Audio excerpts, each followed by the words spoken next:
정확히 말하면은 노화를 유발하는 주범을 한마디로 말해라 그러면은 활성산소.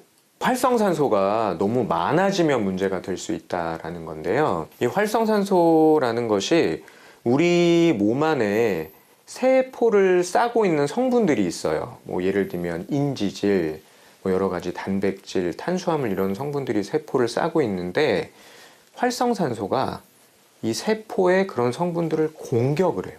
그러면 피부 세포가 공격을 받으면 피부에 문제가 생기고 피부 노화가 되는 것이고, 만약에 다른 몸 안에 있는 세포를 공격하면 다른 몸에도 문제가 될 수 있는 거예요. 그러니까 이 활성산소는 피부만 공격하는 것이 아니고 온 몸을 공격할 수 있다라는 거거든요. 혹시 두 분 뭐 몸 아픈 곳, 다른 곳 아픈 곳은 없나요? 저는 평소에 이제 속쓰림이랑 그다음 위염, 식도염 정도 있거든요, 지금. 저는 피부염도 있고요. 그리고 당뇨도 수치가 조금, 혈당이 좀 높아요. 그리고 관절염도 이제는 조금 시작이 되는 것 같기도 하고요. 위염, 뭐 다 염자들이 지금 있잖아요. 무슨 염, 무슨 염, 무슨 염. 이 염증이라는 것 자체가 주범이 활성산소라고 보시면 돼요. 우리 몸 안에 산소를 우리가 마시잖아요. 그 중에 80%는 산소를 운반해서 신진대사를 하는 데 쓰여져요. 근데 그 중에 산소를 운반하고 남은 것들 중에 일부는 또 에너지를 만드는 데도 쓰여지거든요. 근데 이 에너지를 만드는 과정에서 일부가 활성산소로 바뀌게 되는 거예요. 그러니까 약간 좀 불안정하고 비정상적인 산소가 내 몸에 생긴다라고 생각을 하시면 돼요. 근데 문제는 이 활성산소가 불안정하잖아요. 세포를 막 공격을 하는 거예요.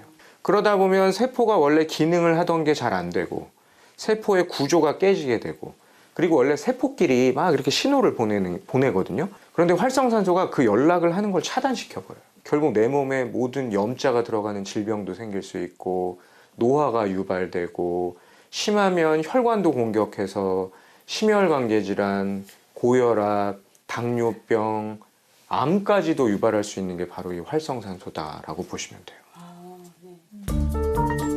현재까지 밝혀진 질병의 약 90%가 활성산소의 영향을 받는다는 연구 결과도 있는데요. 문제는 나이가 들수록 활성산소의 제거 능력이 떨어지고 그 반대로 활성산소의 생산량은 급증한다는 것입니다. 피부 노화의 주범이 되는 주름과 검버섯은 물론 피부암의 원인이 되기도 하는 활성산소. 피부 고민이 심각했던 현정 씨. 조금이라도 나아졌으면 하는 바람으로 화장품을 발라보는데요. 속이 왜 이렇게 또 쓰려? 피부 정리를 하다 말고 고통을 호소합니다.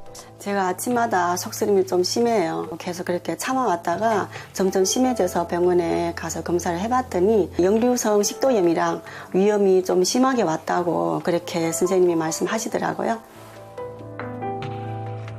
만성위염과 속쓰림, 변비 등 고질적인 위장질환으로 고생하고 있다는 현정 씨. 피부 노화와 건강 악화를 호소하는 두 사람. 건강이 매우 염려되는데요.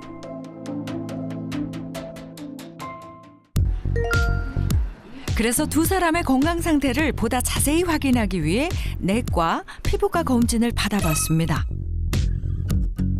혈액 검사 결과 두 사람 모두 활성산소가 정상 범위보다 높고 암세포를 직접 파괴하는 면역세포로 알려진 NK세포 활성도 수치는 현저히 떨어져 있는 상태.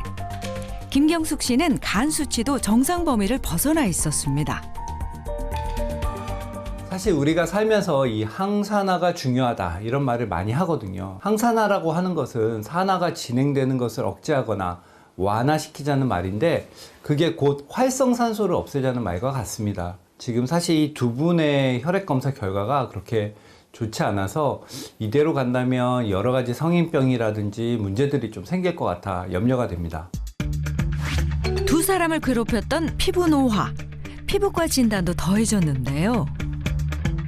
김경숙 씨 같은 경우에는 진피 침밀도도 좀 낮고요. 피부톤도 좀 많이 어둡고 색소가 좀 많고 전반적으로 이제 유분이 좀 부족해서 피부가 많이 건조하다 이런 것들을 좀 확인할 수 있었습니다. 김현정 씨의 경우에는 사실 이 모공이라든지 색소 쪽에 조금 더 문제가 심각했습니다. 모공이 좀 많이 열려 있는 상태고 많이 보이는 상태였고